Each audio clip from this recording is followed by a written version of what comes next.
O Salmo 106 diz assim: aleluia, rendei graças ao Senhor, porque Ele é bom, porque a sua misericórdia dura para sempre. Quem saberá contar os poderosos feitos do Senhor e anunciar os seus louvores? Bem-aventurados os que guardam a retidão e o que pratica a justiça em todo o tempo. Lembra-te de mim, Senhor, segundo a tua bondade para com o teu povo. Visita-me com a tua salvação, para que eu veja a prosperidade dos teus escolhidos e me alegre com a alegria do teu povo, e me regozije com a tua herança. Pecamos como nossos pais, cometemos iniquidade, procedemos mal.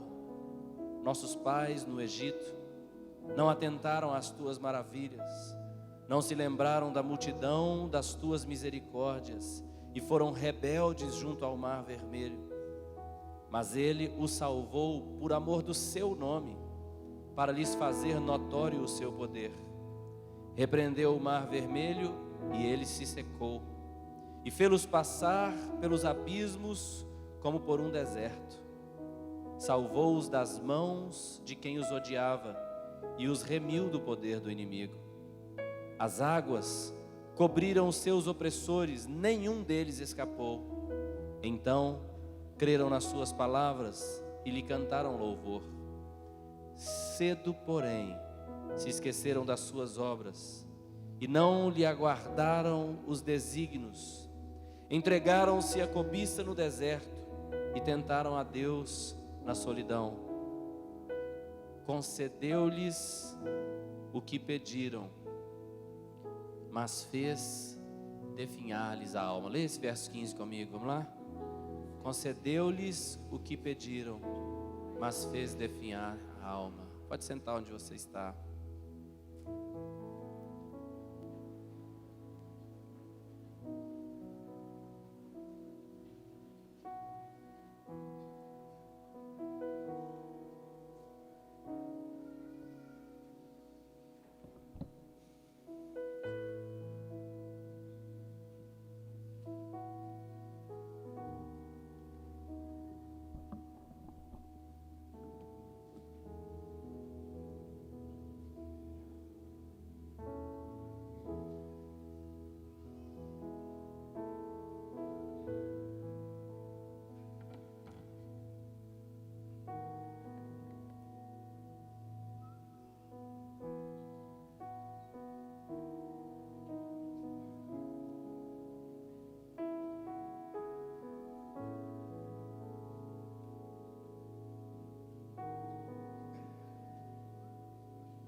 Uma coisa que eu quero que você preste atenção é que esse salmo começa falando das grandezas do Senhor, de tudo que Deus fez pelo seu povo, o povo que estava cativo no deserto. Antes disso, eles estavam cativos no Egito por 430 anos. Deus começou a abençoar aquele povo. Fala aí, abençoar. E uma coisa muito perigosa é quando você começa a olhar para a sua vida e tudo está dando certo. Você tem o sustento que você precisa, você tem o dinheiro que você precisa, está bem, está tudo dando certo. Isso é um perigo. Eu gosto muito de um texto da palavra que diz o seguinte: Senhor, não me dê de menos para que eu não venha roubar, também não me dê de mais para que eu não venha me esquecer de Ti. E o que aconteceu é que aquele povo, ele estava preso no Egito, ele era escravo, uma terra de falsos deuses, de falso culto. Mas eles comiam carne, eles comiam cebola. E a palavra do Senhor diz que quando eles foram para o deserto, eles sentiram saudades da carne do Egito. A Bíblia diz que aquele povo, no seu coração, aquele povo voltou para o Egito. E aqui, quando a gente chega nesse verso 15, a gente encontra com essa realidade, que o Senhor deu-lhes o que pediram, mas lhes fez definhar a alma. Concedeu-lhes o que pediram, mas fez definhar-lhes a alma. Nós que conhecemos a história, nós sabemos que quando aquele povo reclamou de não ter carne, o Senhor mandou carne para eles no deserto. E a Bíblia diz que eles comeram até sair pelo nariz.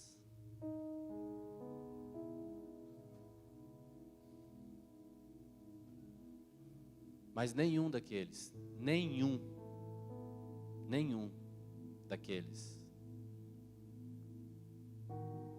puderam entrar na terra prometida.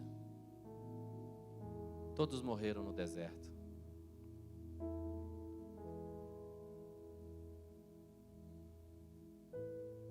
E eu quero dizer para você, o que você está buscando na igreja? Bênçãos.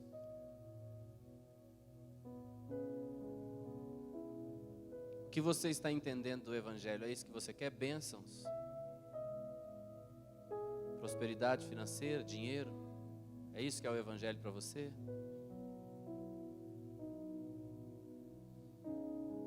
Quer dizer que então, se tudo estiver bem, a sua família estiver bem, você estiver em paz, você tem sustento, então tá bom, é isso? Isso é o Evangelho? O que é o Evangelho para você?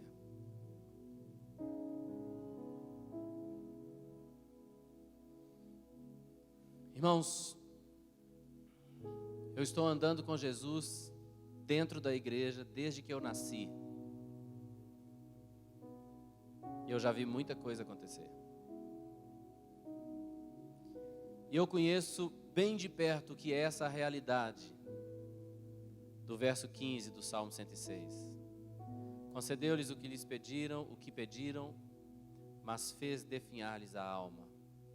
Sabe o que é definhar? É você ir murchando, é você ir se tornando fraco, raquítico, até que você perca a sua função.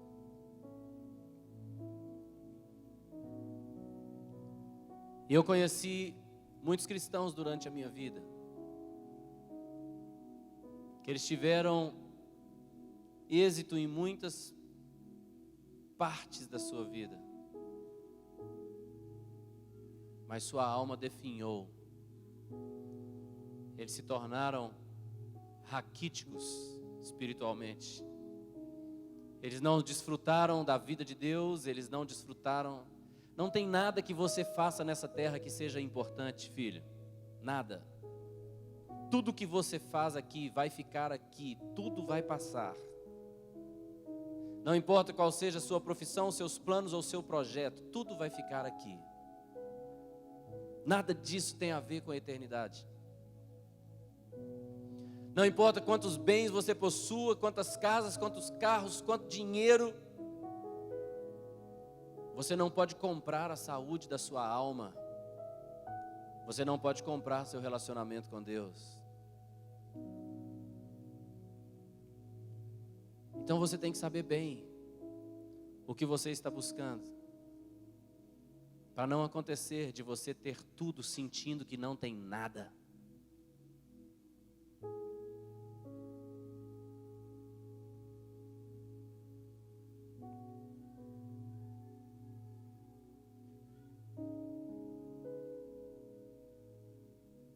Lê comigo aí de novo o verso 15, vai. Concedeu-lhes o que pediram, mas fez definhar-lhes a alma.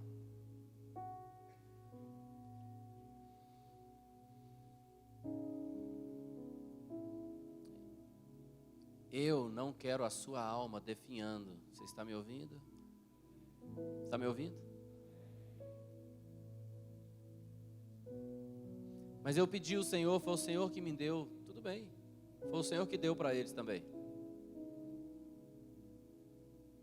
Eles pediram carne, o Senhor deu. Eles pediram água, o Senhor deu. O Senhor dá mesmo. O que você está buscando?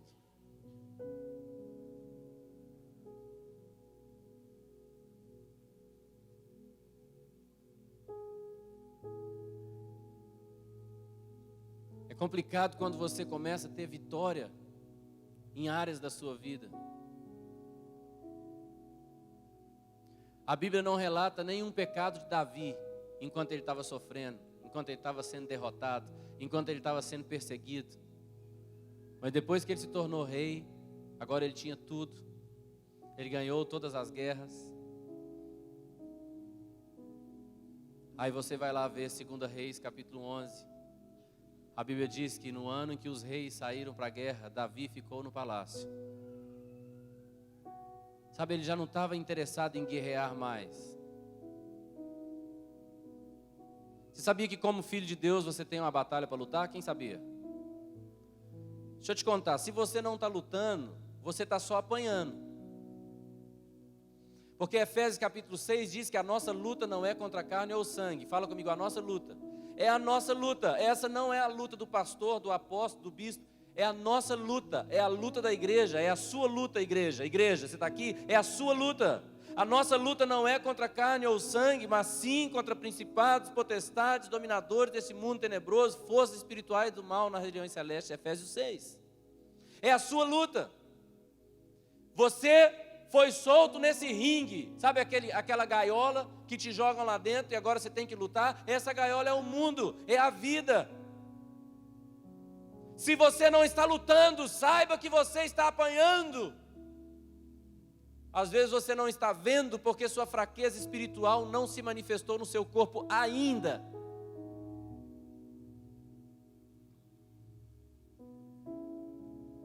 Mas no tempo de lutar, Davi falou, eu vou ficar quietinho no palácio. E a Bíblia diz que em uma tarde, fala comigo, em uma tarde. A Bíblia diz que em uma tarde, Davi se levantou do seu leito. Estava folgado, né, Davi? Hoje tudo bem, hoje todo mundo podia levantar em uma tarde, que ontem foram dormir 5 horas da manhã, está todo mundo perdoado. Mas você sabe que o exército de Davi estava na guerra. E em uma tarde, Davi levantou do leito, ele estava folgadão. Foi andar lá, querido, no terraço dele, naquela varanda. Porque você tem que saber disso. Enquanto você está lutando, é bem claro onde está seu inimigo. Mas quando você para de lutar, Davi está lá, de repente ele olha para baixo, lá está Batseba, tomando banho, sem roupa.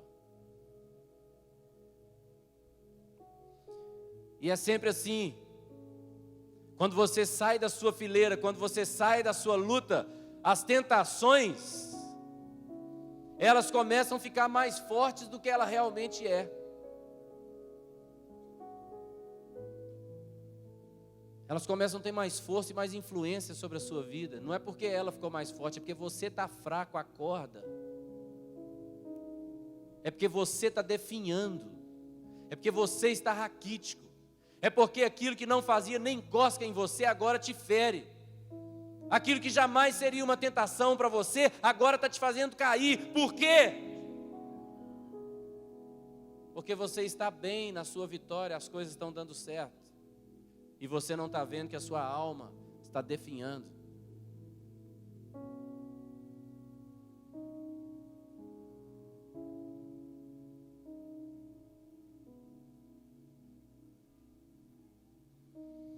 Escuta o que eu vou dizer. Se a gente coloca uma pessoa enferma, às vezes, na frente de um cristão e fala com o cristão, se falasse isso com você hoje, coloca um doente na sua frente e fale, olhe por ele. Às vezes as pessoas vão pensar, isso é impossível, pastor. É impossível que eu cure esse enfermo. É impossível que eu expulse esse demônio. No entanto, as pessoas loucamente acham que curar os enfermos, expulsar os demônios é algo sobrenatural que é impossível dela fazer na sua força. Porém, ela acha que o resto do evangelho ela pode fazer na sua força. Quando na verdade, manter sua santidade, manter sua comunhão com o Senhor, manter a sua autoridade, não é algo que você pode fazer na força do seu braço. É algo sobrenatural, é algo espiritual, e você precisa do Senhor tanto quanto. É uma loucura você pensar que você pode sair por aí e viver a vida do jeito que você quiser e que vai dar tudo certo. Não vai. Seu emprego pode dar certo, seu dinheiro pode dar certo, seu casamento pode dar certo. Eu conheço um monte de gente que blasfema contra Deus e tem um bom casamento. Porque o bom casamento depende do amor de um homem para uma mulher e da mulher para um homem, ponto. Se você acha que para ter um bom casamento tem que ser crente, você está enganado. Tem um monte de bons casamentos. Agora eu fui lá em Belo Horizonte no aniversário de um dos meus melhores amigos lá. Ele fez 80 anos agora. E junto com o casamento, com o aniversário dele, também foi o aniversário de 47 anos de casado dele. Eu estava lá. Esse meu amigo blasfema de Deus. Pastor, você é amigo de alguém que blasfema de Deus? Eu sou. Se ele não tiver eu para converter, vai ter quem? Só que ele tem 47 anos de casado, com um casamento lindo. Na hora que foram fazer as homenagens para ele, os filhos dele, também casados, os netos dele, estavam falando: papai, o Senhor é um exemplo para nós. O Senhor é a prova viva de que o amor ainda existe. Nunca te ver brigar com a mamãe, te ver o carinho que você trata a mamãe. E eles estavam falando essas coisas para um cara. Eu falei, pronto, agora no final dessa homenagem eu vou ordenar ele para ser pastor. Porque se o requisito fosse o casamento, ele está melhor do que um monte de crente. E não é crente. Nem crê em Deus. Nem aceita falar o nome de Deus com ele.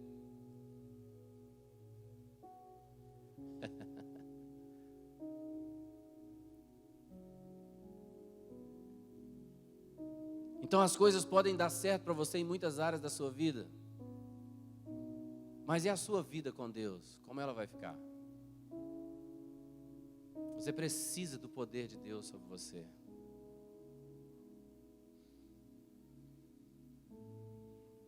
Tem um texto aqui. Não vou abrir Bíblia não. Eu estou abrindo Bíblia com vocês tem muitos anos já.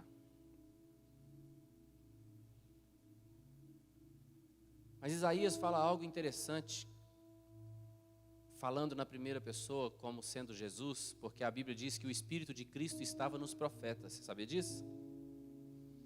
Então, Isaías falava na primeira pessoa como Cristo falando: o Espírito do Senhor está sobre mim, porque o Senhor me ungiu. Mas ele também falou na terceira pessoa que Jesus ofereceu a face àqueles que lhes arrancavam a barba. Contudo, ele não se sentiu envergonhado, porque o Pai era com ele.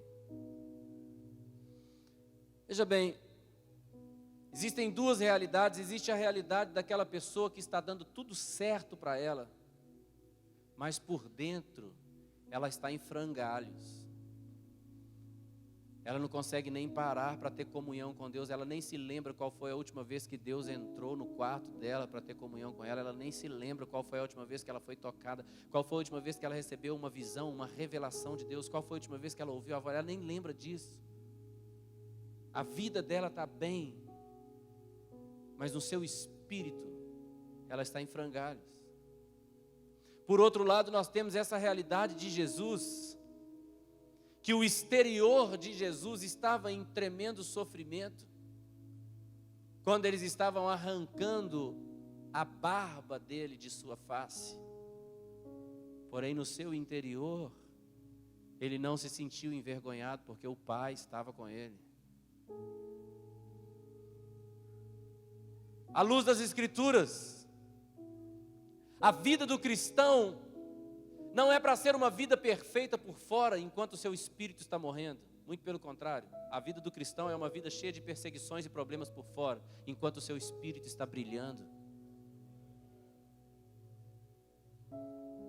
O apóstolo Paulo falou em 2 Coríntios 4:16 em diante, ele fala assim: por isso não desanimamos, pelo contrário, ainda que o nosso homem exterior se corrompa, o nosso exterior se corrompa, contudo o nosso interior se renova de dia em dia. Ele fala, porque a nossa leve e momentânea tribulação produz para nós eterno peso de glória acima de toda comparação, não atentando nós nas coisas que se não veem, nas coisas que se veem, mas nas que se não veem.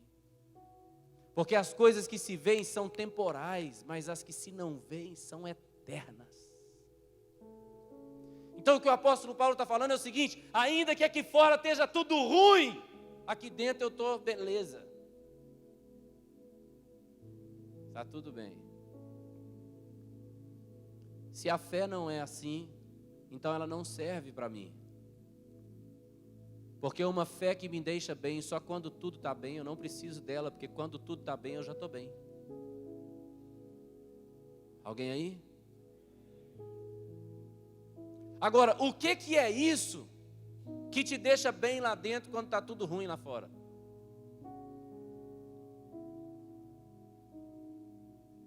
Só tem uma coisa, filho: comunhão. Comunhão. Comunhão com Deus. Tarefas e disciplinas espirituais são maravilhosas, mas tarefa e disciplina espiritual não faz isso com você. Hoje é o primeiro dia do ano, você pode falar assim: esse ano eu vou ler 20 capítulos da minha Bíblia todo dia. Você pode ler, vai ser bom para você, mas isso não vai te dar isso que eu estou falando aqui. Eu não estou falando contra disciplinas espirituais. Eu tenho disciplina espiritual na minha vida. Não interessa onde eu estou, não interessa o que eu estou fazendo, não importa como seja o meu dia. Todos os dias eu tenho disciplina espiritual. Não importa onde eu vou estar. Por exemplo, eu voltei de Belo Horizonte para Fortaleza no dia 31 de dezembro, ontem, né? Na madrugada de anteontem para ontem.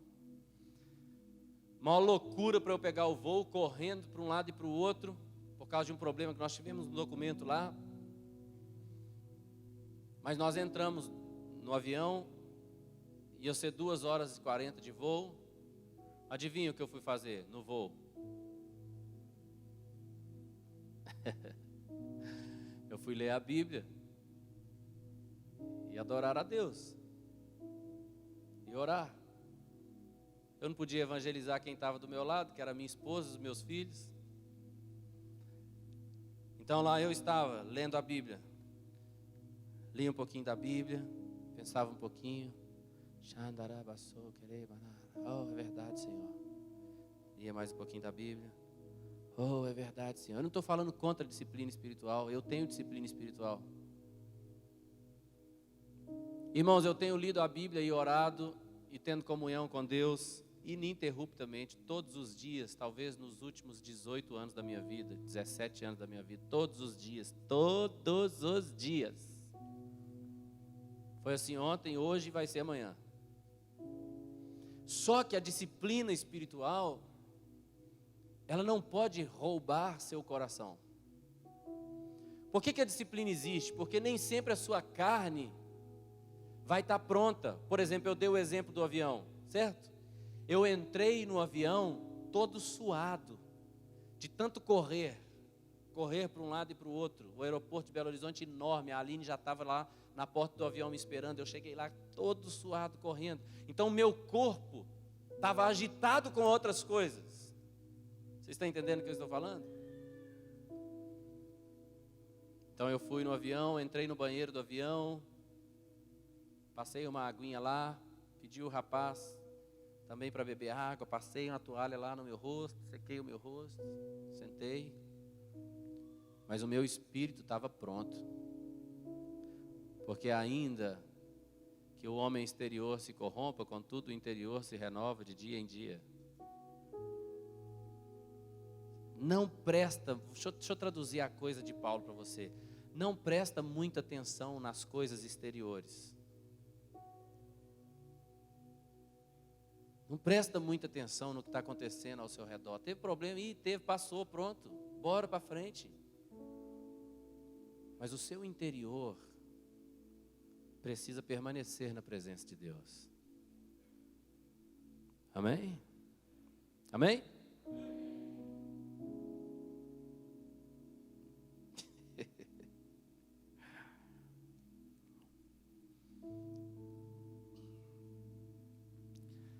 Primeiros Coríntios 6 diz que nós devemos fugir da prostituição.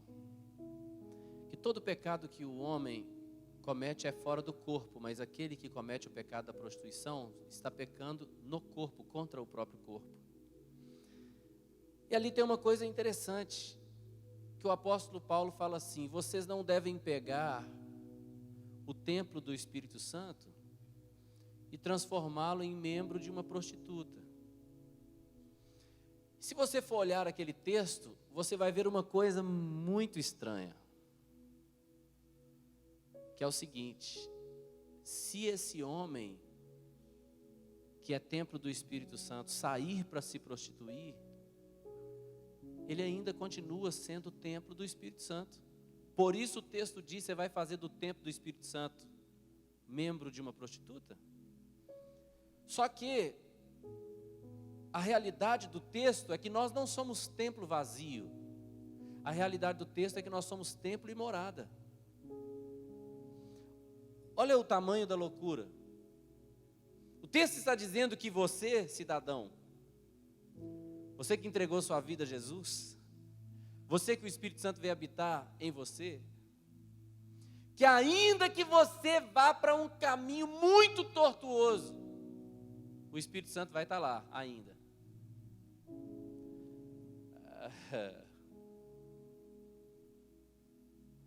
Tá, por que você está falando isso, pastor? Porque é o seguinte: se o Espírito Santo vai estar lá ainda que você esteja num caminho tão tortuoso, será que ele não vai estar agora? Será que ele não vai estar quando você passar por problemas e situações no seu dia a dia? Será que ele não vai continuar com você, mesmo quando você está mal-humorado?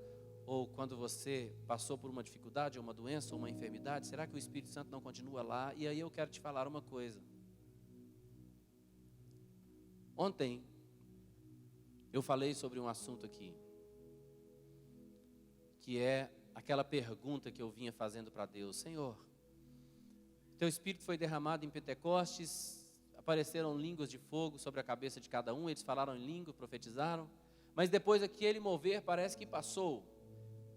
E eu falei das histórias de avivamento, de que sempre acontece um grande mover, mas depois parece que aquilo passa. E eu falei de Pedro, Tiago e João, que estavam no alto do monte, e lá no alto do monte da transfiguração, quando apareceu Moisés e Elias, então Pedro falou: Senhor, façamos 3 tendas e vamos ficar por aqui. Uma será para ti, outra para Moisés, outra para Elias. Naquele momento, uma nuvem os encobriu e Deus Pai falou de dentro da nuvem: este é o meu filho, o meu eleito, a ele ouvi.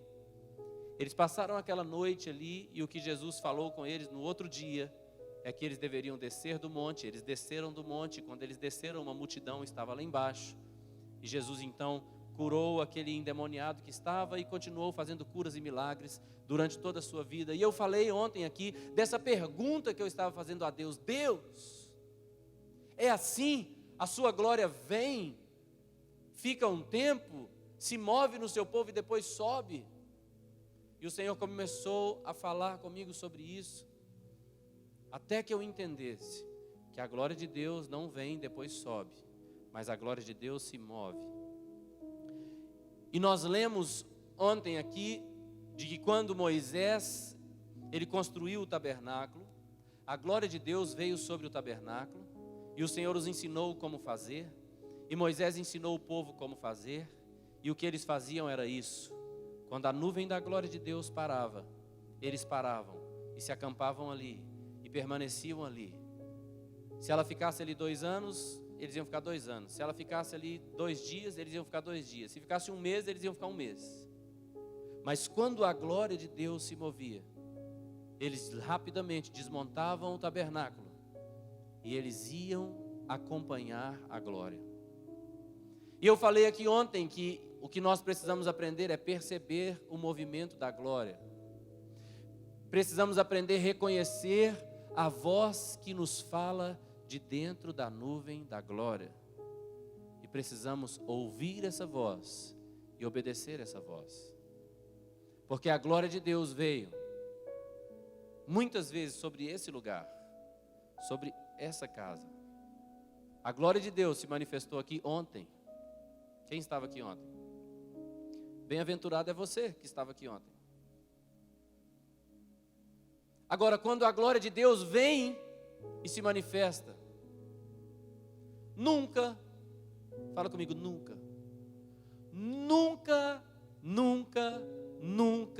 nenhuma vez sequer, Deus liberou sua voz, aqui ó, sem liberar um propósito e um destino. Nunca.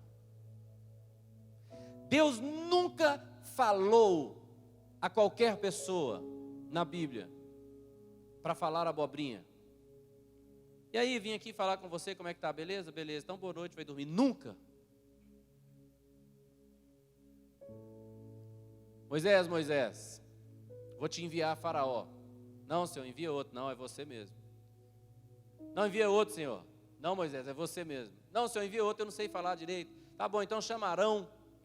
Eu vou falar com você, você fala com Arão, Arão fala em seu lugar. Você entende? Deus se manifestou e deu um propósito. Você está entendendo o que eu estou dizendo?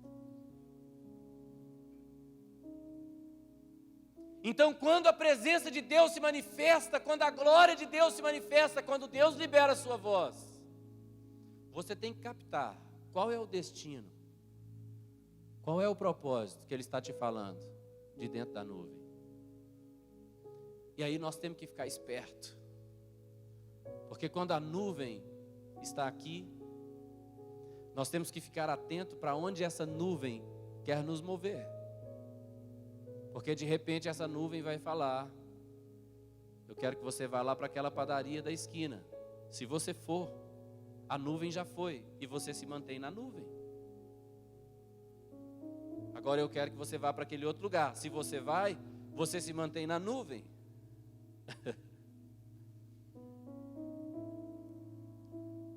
Essa é uma das coisas mais preciosas que eu aprendi, sabe o que é? Há muitos anos atrás, eu estava sentado num apartamento que eu tinha lá no Papicu. Tinha uma rede lá, perto de uma janela, eu estava sentado com o meu violão, adorando a Deus. E eu estava cantando uma música dizendo: venha neste lugar, Senhor. Eu estava falando: vem, Senhor, vem nesse lugar, vem nesse lugar. E eu ouvi claramente o Espírito Santo falar comigo: você está me ofendendo. Eu falei: o que é isso, Senhor? Eu estou aqui te buscando, estou me dedicando, estou me esforçando. Tua palavra diz que quem te busca vai te encontrar. Buscar-me-eis e me encontrareis quando me buscar de todo o vosso coração. Estou te buscando, Senhor. Aquela voz falou comigo de novo: você está me ofendendo? O que é isso, Senhor? Eu estou te buscando, estou entendendo.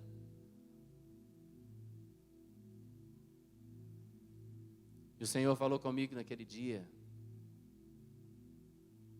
como que você pede para eu vir para um lugar onde eu já estou? Eu habito em você. Para de me chamar para vir, mude a sua fé e entenda que eu habito em você. Naquele momento eu comecei a chorar e pedir perdão. E nunca mais nunca mais eu entrei no meu quarto para falar, vem nesse lugar, Senhor.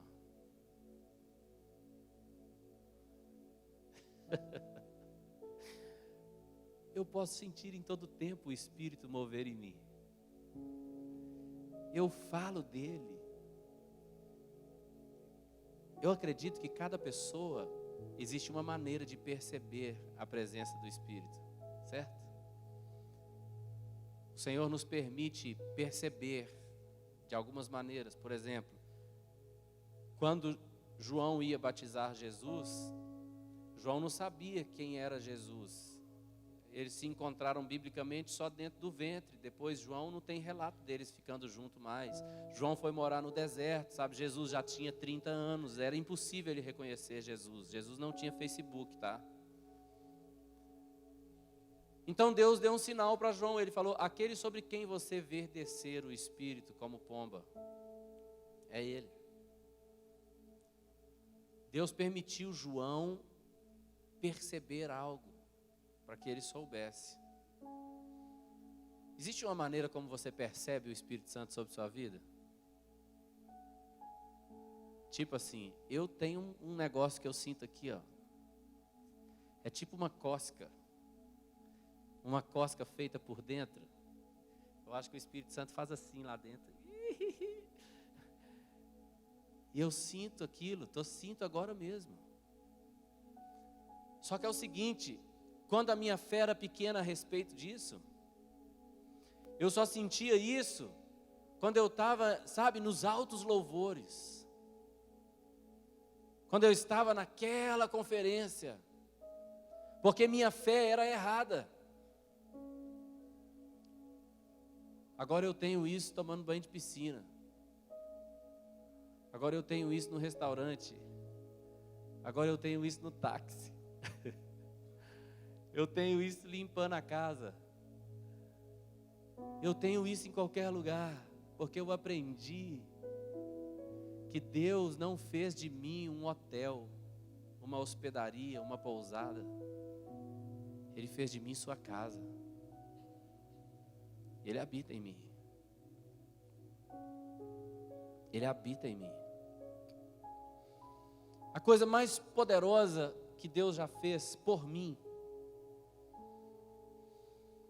não é nada que você possa ver. Não é edificar essa igreja, não é plantar as igrejas que nós já plantamos, não é nada disso. A coisa mais poderosa que Deus já fez por mim é a mudança que Ele fez e faz aqui dentro. Aqui dentro. Quando tudo me empurra para estar de um jeito e Deus me permite estar de outro jeito, porque Ele habita em mim. Ele habita em mim agora. Eu quero que você, mulher, esteja na sua casa lavando aquele prato cheia do Espírito Santo. As crianças ao redor de você sabem que você é cheia do Espírito Santo. Eu quero que você, homem, saiba que em qualquer momento que você encostar em qualquer pessoa, o Espírito Santo está encostando. Que você vai chegar e as coisas vão ficar bem, só porque você chegou.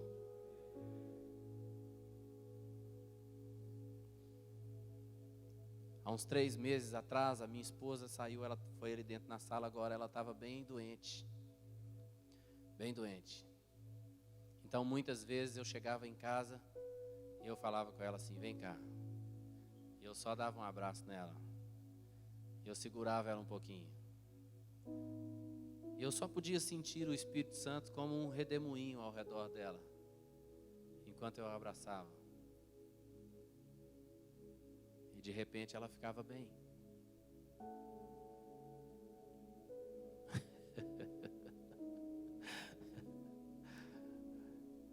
Por tantas vezes, eu estou diante de alguém com alguma enfermidade, a pessoa fala comigo assim, ore por mim, pastor. Eu falo, por quê? que eu estou doente. Doente de quê? Estou sentindo isso. Eu falo, então fica curada em nome de Jesus. E a pessoa fica, eu nem orei. Porque Jesus não mandou os discípulos orarem, sabia? Ele falou assim, curai os enfermos.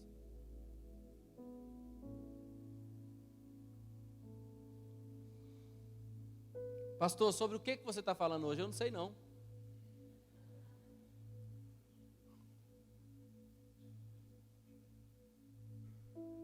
Mas eu sei porque sei que você sabe. Porque tem alguém que não sou eu falando com você. Alguém que tem saudade do filho que está aí. Alguns de nós precisam se arrepender, porque algumas coisas foram dando certo e nós fomos nos afastando daquele que nos deu tudo. Alguns de nós precisam só voltar para Ele. Falar, Senhor, onde é que eu me perdi? Outros de vocês não se afastaram dele no sentido de que você se desviou ou você abriu mão da vida cristã e da justificação, mas deixou de ser um relacionamento para ser uma religião. É um relacionamento. Jesus é uma pessoa, irmão. Deixa eu te falar uma coisa, fala comigo assim, o sangue de Jesus. Às vezes a gente é místico, a gente fala assim, o sangue de Jesus tem poder. Deixa eu explicar, o sangue de Jesus é real e físico, sabia? Sabia que Jesus também é real e físico, ele tem um corpo físico, igual o meu, igual o seu, mas muito diferente.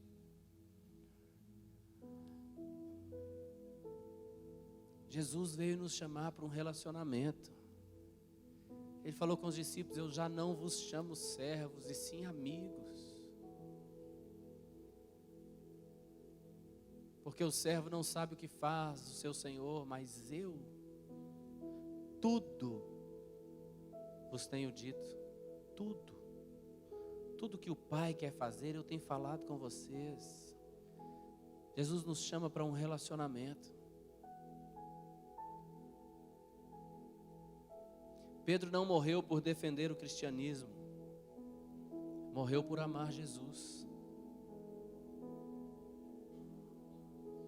Quando os sacerdotes e o sinédrio reuniu para falar com eles que eles não podiam pregar,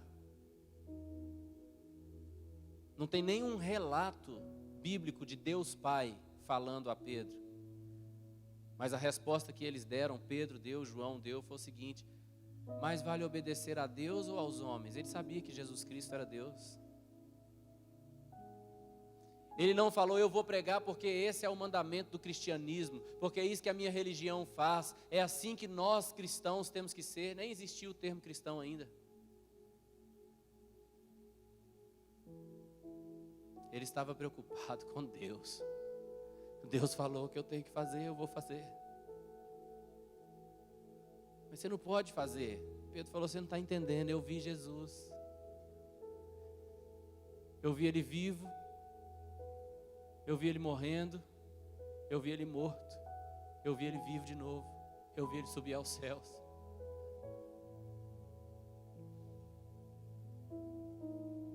Mas Pedro, agora Ele está lá no céu, você está aqui, não, negativo, agora o Espírito dele vive dentro de mim. Porque o Espírito de Cristo foi enviado aos nossos corações, é um relacionamento. Eu adorei quando o Rich falou aqui, eu não sei nada sobre curar os enfermos, mas meu melhor amigo sabe tudo.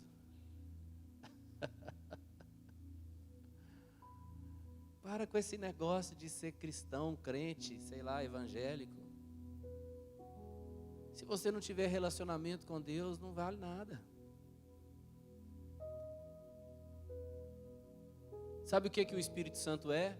Ele é o selo da promessa. Não adianta nada você ter todas as promessas sem ter o Espírito Santo. Não adianta nada você pensar em ir para o céu sem o Espírito Santo, você não entra. Ele é o penhor da nossa herança, o penhor da nossa salvação. Ou seja, o bilhete é Ele.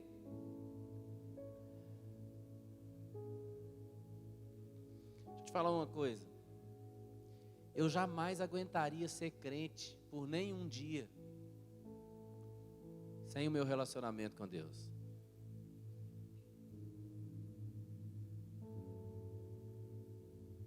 Então, por favor, para de ser cristão enquanto a sua alma está definhando. Para de ser grato pelas bênçãos de Deus enquanto sua alma está definhando. Para de ficar feliz porque as coisas estão dando certo, porque você tem o salário, o dinheiro que precisa enquanto sua alma está definhando. Você não percebeu não que nós estamos ficando velho? Você não percebeu que sua vida está passando? Você não percebeu que daqui uns dias você vai ser um velhinho contando histórias? Que histórias?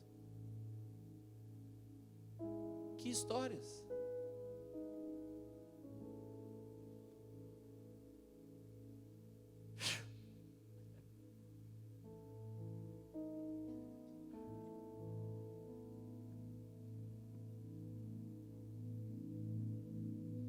Eu não estou esperando o céu para viver com Deus, querido. Eu estou vivendo com Deus agora.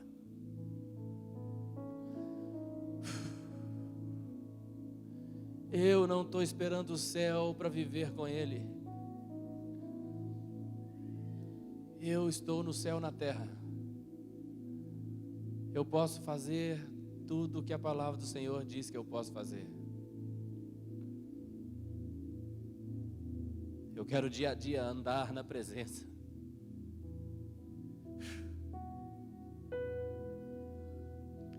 Eu quero tanto que você viva isso. Que você descubra isso.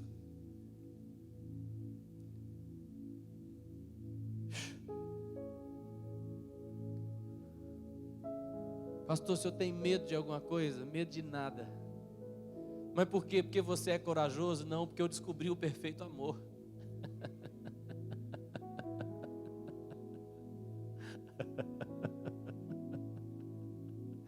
Não tem medo de nada não, pastor? Tem não. Tem medo de não ter comida, querido? Tem medo de não ter Jesus. Mas enquanto eu descobri o perfeito amor, o resto literalmente virou resto. Virou estrume, virou esterco.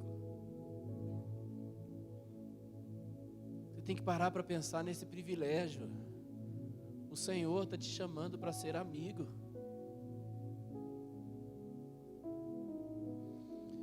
Para de tentar fazer oração bonita e rito religioso para encontrar Deus.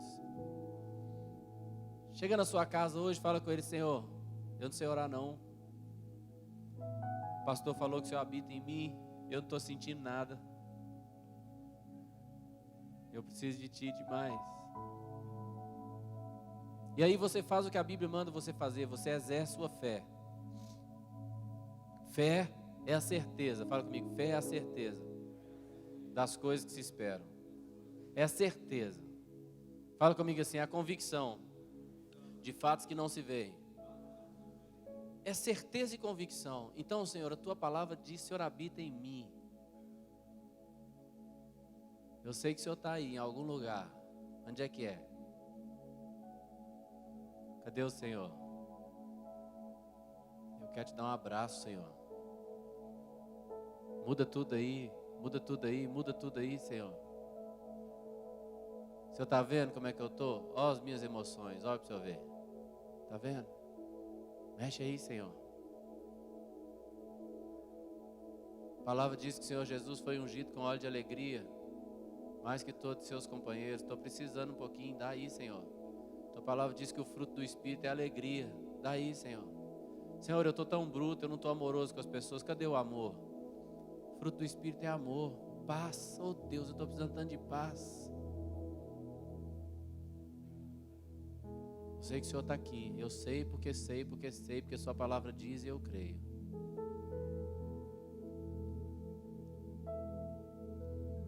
Irmãos, eu estou de um jeito há alguns anos, algum tempo na minha vida,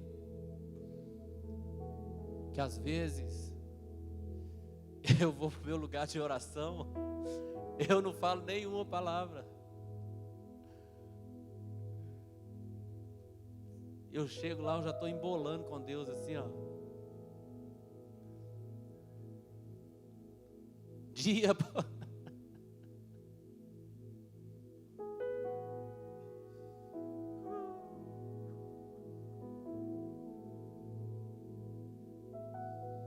Você tem ideia do que Deus fez comigo?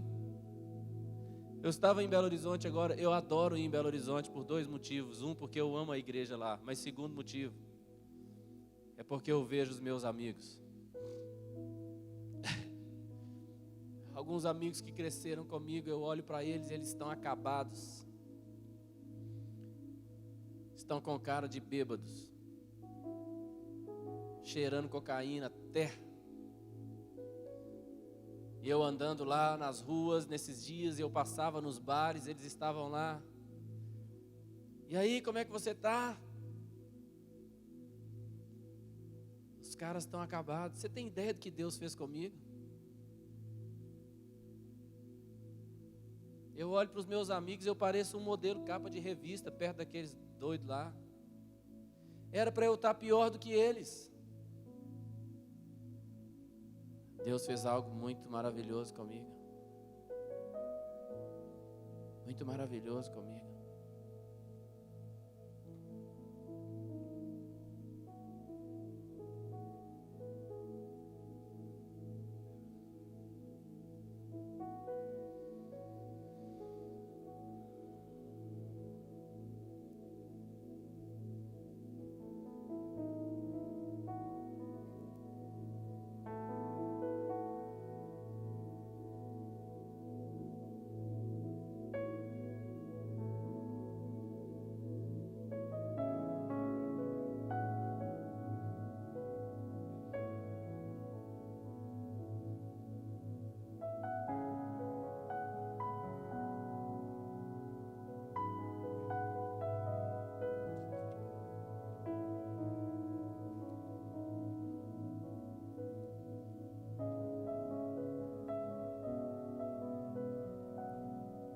Oséias 6,3 diz: conheçamos e prossigamos em conhecer o Senhor. Fala comigo assim: conheçamos e prossigamos. Porque existem níveis diferentes de conhecimento. Do quanto você pode conhecer. O quanto você conhece, o quanto você conhece Deus. Deus está aberto para se dar a conhecer a você, o quanto você conhece Deus. Existem pessoas que tudo que elas conhecem de Deus são as histórias de Deus, aquilo que elas ouviram falar de Deus, ou uma experiência que viveu aqui e ali. Filho,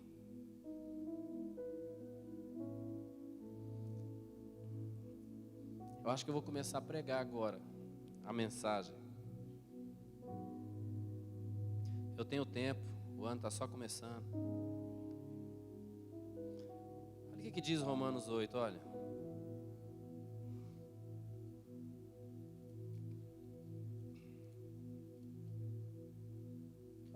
Romanos 8, verso 15. Não, vou ler 14 também.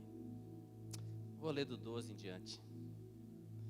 Assim, pois, irmãos, somos devedores, não à carne, como se constrangidos a viver segundo a carne. Porque se viver de segundo a carne, caminhais para a morte. Você está vendo? Você está vendo? Fala isso comigo. E se eu viver segundo a carne, eu caminho para a morte. Você não pode fazer isso.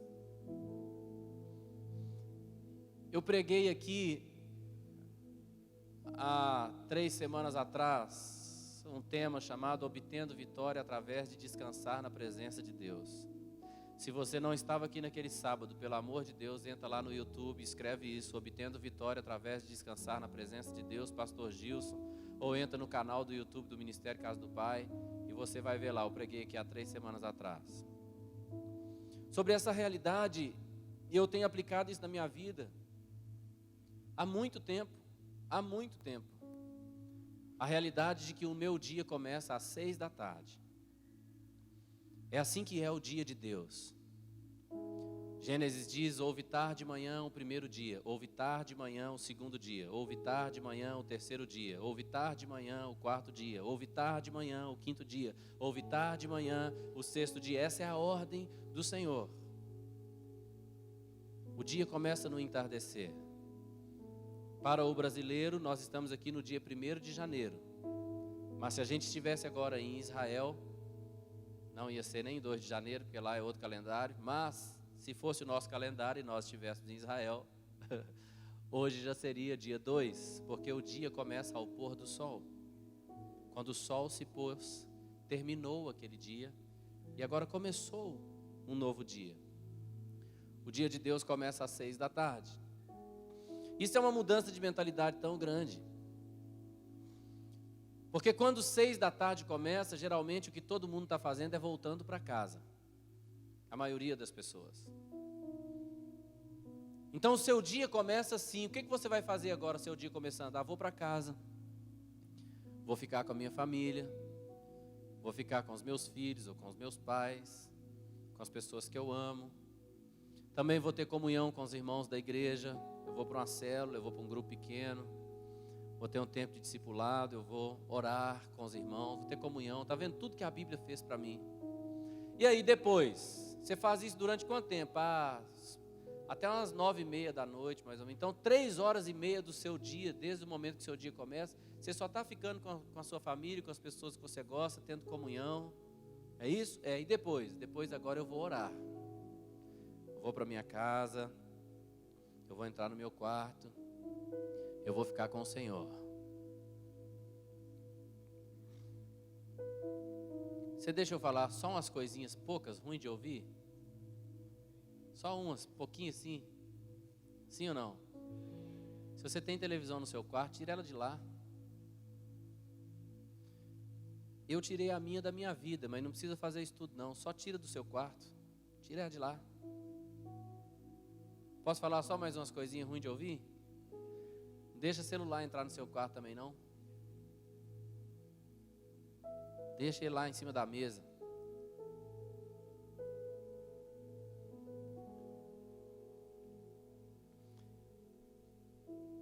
Então você vai para o seu lugar de oração, você se encharca da presença de Deus.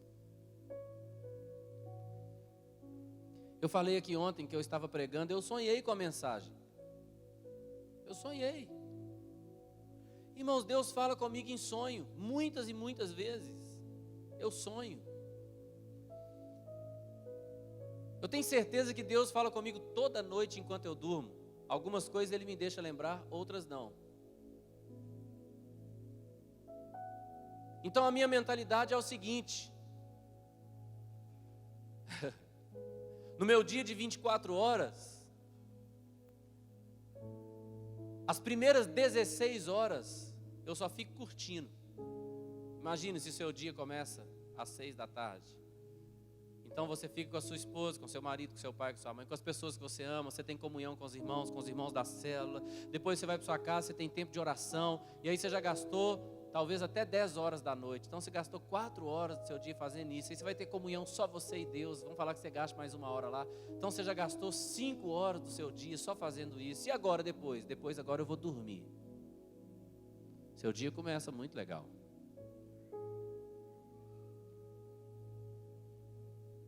Então só no final do seu dia, quando você acordar, é que você vai trabalhar um pouquinho. Só que agora você vai trabalhar cheio de uma presença que você está cultivando desde que o dia começou, 6 horas da tarde, em comunhão com os irmãos, em oração, dormindo e descansando na presença de Deus. Isso vai te ajudar a se levantar e não andar segundo a carne. Fala comigo, andar segundo a carne. Põe de novo para mim o texto de Romanos. Porque os que andam segundo a carne, eles vão para a morte. Fala comigo, para a morte.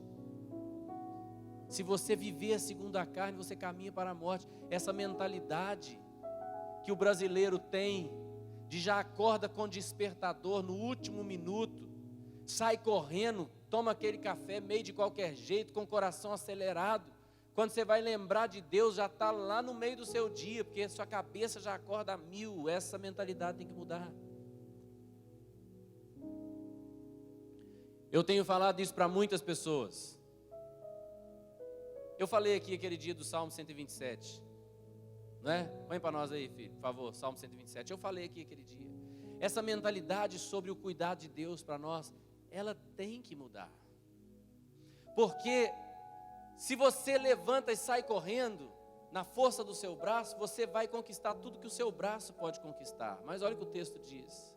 Se o Senhor não edificar a casa, em vão trabalham os que edificam. Se o Senhor não guardar a cidade, em vão vigia a sentinela. Inútil vos será levantar de madrugada, repousar tarde, comer o pão que penosamente granjeastes. Aos seus amados o Senhor dá, enquanto dormem.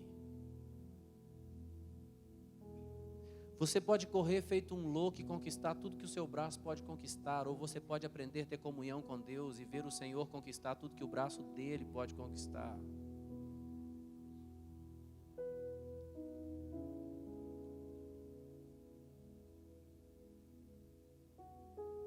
Então, se você vive segundo a carne, você caminha para a morte.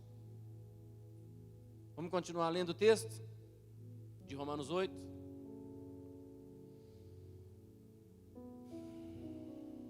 Mas se pelo Espírito, fala comigo, pelo Espírito, mortificardes os feitos do corpo, certamente vivereis. Estou lendo 13, filho. Se pelo Espírito mortificardes os feitos do corpo, certamente vivereis. Fala comigo assim, ó, eu não posso mortificar os feitos do corpo, as obras da carne, os pecados da carne, aquilo que o meu corpo quer. Fala bem alto aí, eu não posso mortificar isso na força do meu braço, precisa ser pelo Espírito. Está vendo escrito Espírito com E maiúsculo? Só o Espírito de Deus pode mortificar a sua carne, filho. O seu grande esforço não é para vencer o pecado, preste atenção nisso, o pecado já foi vencido.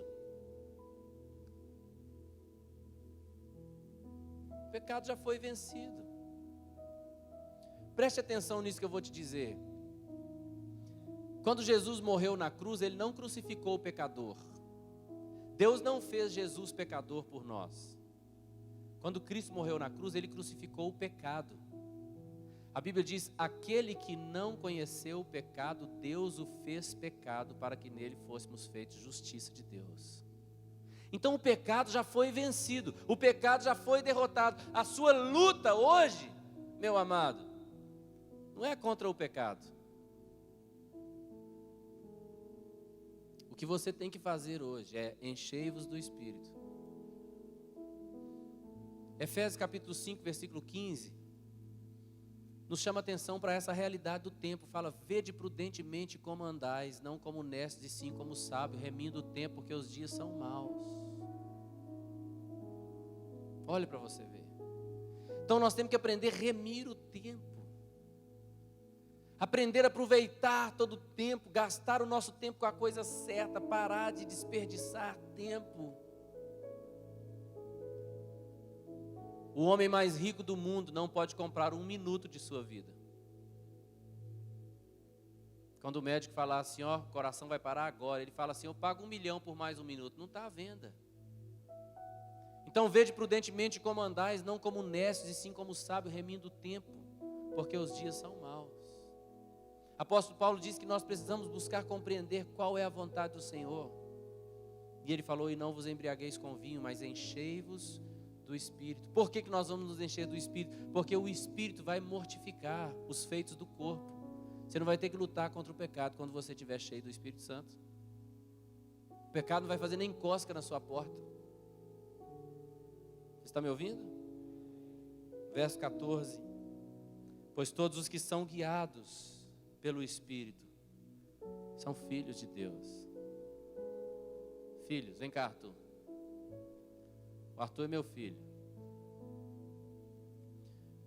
Muitos não têm pais. E às vezes tiveram a realidade de ter um pai que foi só o pai biológico, só gerou, mas nunca foi pai. Deixa eu te explicar uma coisa. Não há nada que eu não faça por esse garoto aqui. Todos os meus sonhos envolvem a vida dele. Ele é o meu melhor discípulo. Sem dúvida, a pessoa que mais vai ter o meu coração é ele. mais do que o Naemerson, mais do que o Danilo, mais do que o Helder, mais do que qualquer pessoa, porque Ele vive comigo. E não há nada que eu não faça por Ele. Eu facilmente faria um transplante de coração do meu para Ele e morreria. O amor do Pai por Ele. Ele está usando um tênis aqui, bonitão. Esse tênis era meu. Eu ganhei de aniversário. Aí ficou um pouquinho apertado, eu fui lá trocar. Aí quando eu estava trocando, eu estava vendo ele olhando para o tênis. Aí eu falei, olha aí se fica bom em você, Arthur. Ele falou, está um pouco grande. Eu falei com o moço lá, então pega um menor. Aí ele pegou o menor. Ficou bom esse? Ficou. Agora o tênis é dele. Eu não estou nem aí para o tênis. Eu estou aí para o meu filho. Essa posição que Deus te deu, Deus investiu tudo em você. Tudo. Existem tantas pessoas que têm que receber mais revelação disso. Olha o que a palavra do Senhor diz. Aquele que não poupou seu próprio filho, antes o entregou por nós, não nos daria juntamente com ele todas as coisas? Se o mais difícil, que era entregar Jesus, Deus nos deu, será que existe alguma coisa que Ele não nos daria? Por que você está preocupado, filho, com isso, com aquilo? Você precisa aprender a desfrutar disso aqui, ó. Dá um abraço aqui no Pai. Você tem que aprender a desfrutar desse negócio.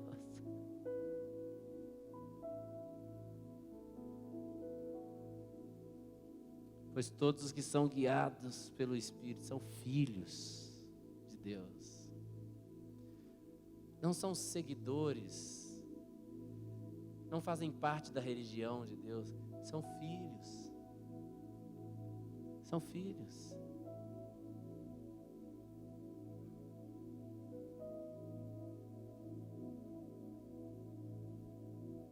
Está me ouvindo? É a posição que Deus quer para você de filho.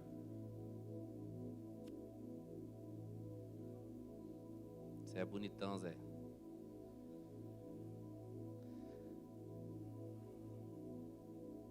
Continuar lendo a lei. Porque não recebeste espírito de escravidão para viverdes outra vez atemorizados, mas recebeste o espírito de adoção baseado no qual clamamos? Abba, Pai. Verso 16, o próprio Espírito testifica com o nosso Espírito que somos filhos de Deus. Presta atenção nisso aqui. Não adianta eu ficar aqui falando com você, você é filho de Deus. Você pode dizer amém, glória a Deus, aleluia. Aí eu falo, você é filho de Deus. Aí você fala amém, glória a Deus, aleluia. Não adianta eu falar isso. Você precisa alcançar um momento onde o Espírito com E maiúsculo vai colocar essa certeza no seu espírito com E minúsculo, de que você é filho. E você vai saber, porque o Espírito de Deus colocou dentro do seu espírito que você é filho. Você é filho. Eu gostaria muito de poder falar isso com você no seu espírito, mas a Bíblia está dizendo que é o Espírito dele que fala isso no seu espírito, que você é filho. Agora, se você é filho, você aprende a próxima parte, verso 17. Ora, se somos filhos, somos também herdeiros, herdeiros de Deus e co-herdeiros com Cristo. Se com Ele sofremos, também com Ele seremos glorificados.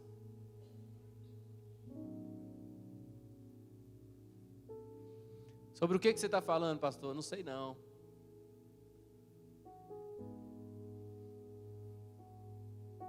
Eu só quero que você viva isso demais da conta.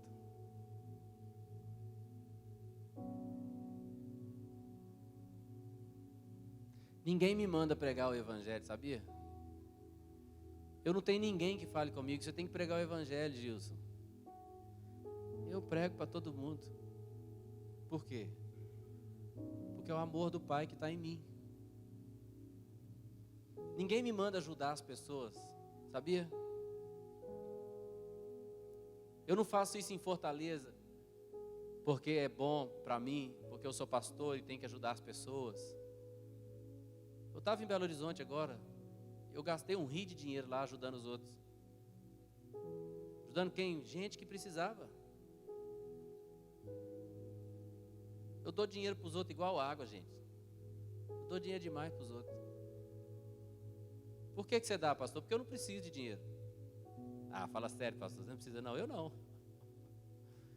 Eu já precisei muito, quando eu não tinha entendido que se eu sou filho, eu também sou herdeiro.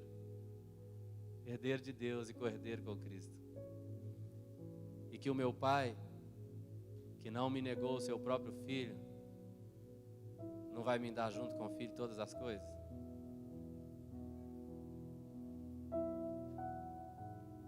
Deus te chama para um relacionamento.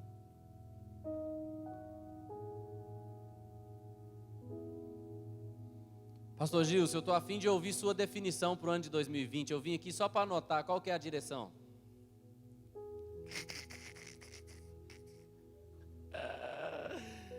Vai anotar e vai fazer o que com isso, querido? Mas já que você quer, eu vou falar. A definição simples, profética, é o ano das águas. Traduzindo, é o ano do Espírito Santo.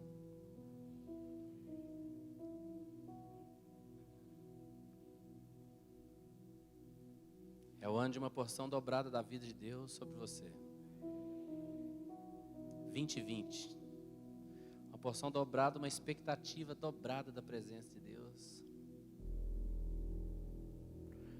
É difícil demais eu explicar isso para você. Durante muito tempo eu fazia um grande esforço para atrair a presença de Deus. Aquilo era errado.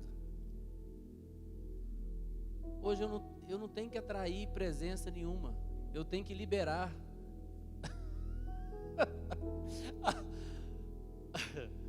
A presença habita em mim.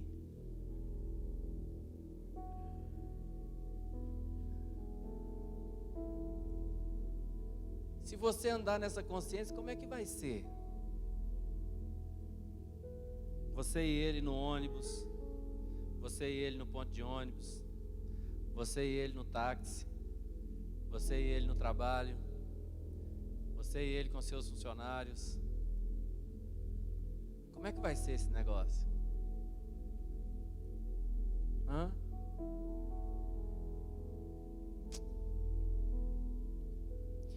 Não, agora eu acho que eu vou começar a pregar mesmo.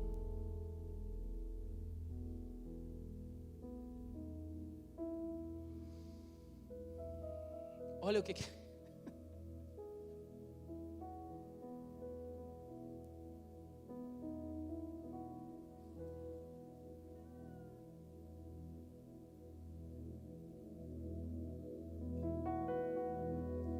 O salmo mais citado da Bíblia e mais citado no Novo Testamento é o Salmo 110. E o Salmo 110 fala do reino de Jesus.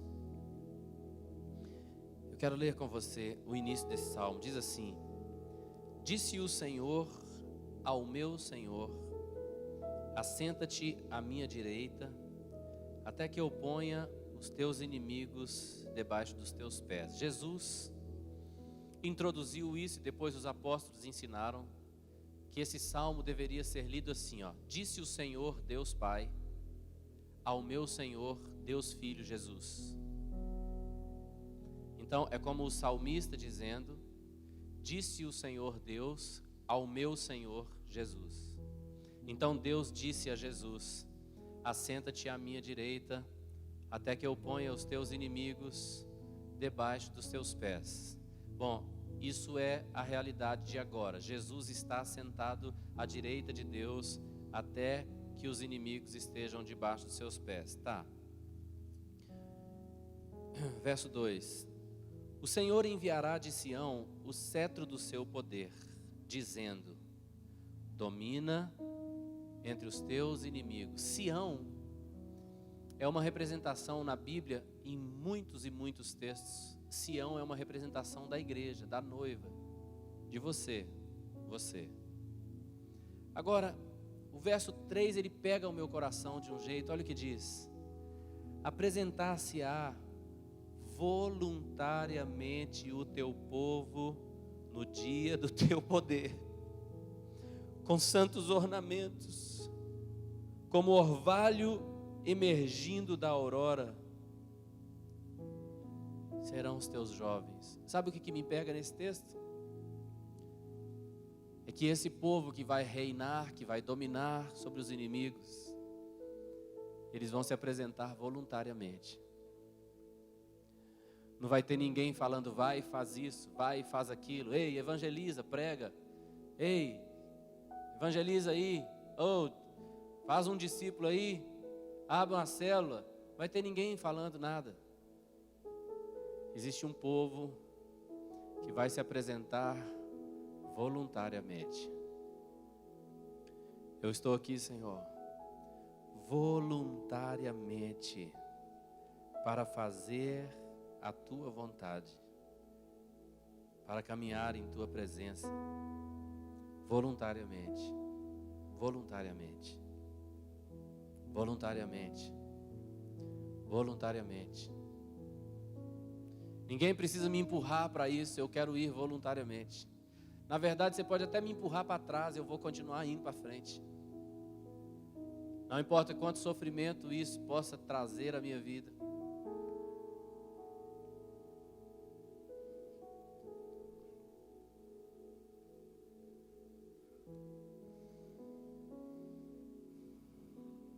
Vou te fazer 3 perguntas para você responder, tá bom?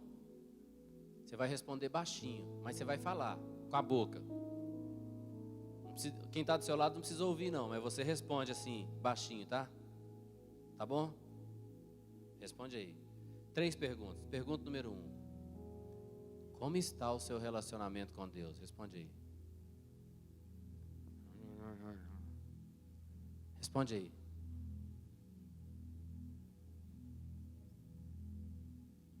Segunda pergunta.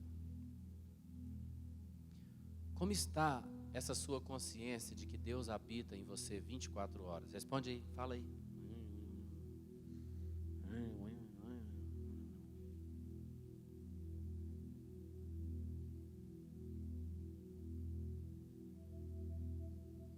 Você é uma pessoa que se apresenta voluntariamente?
pertenço a ti.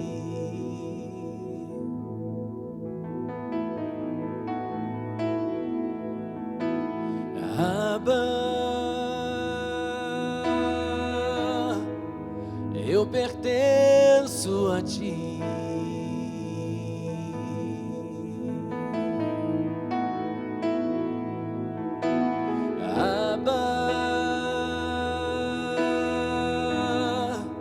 Eu pertenço a ti.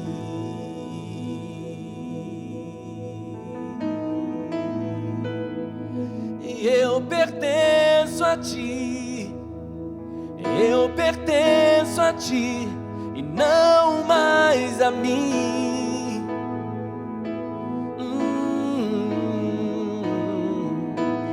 Eu pertenço a ti.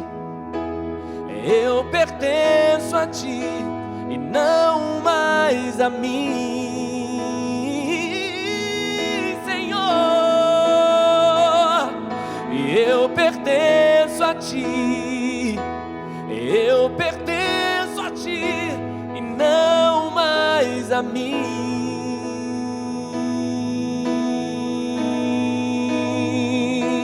E eu pertenço a ti. E eu pertenço a ti e não mais a mim.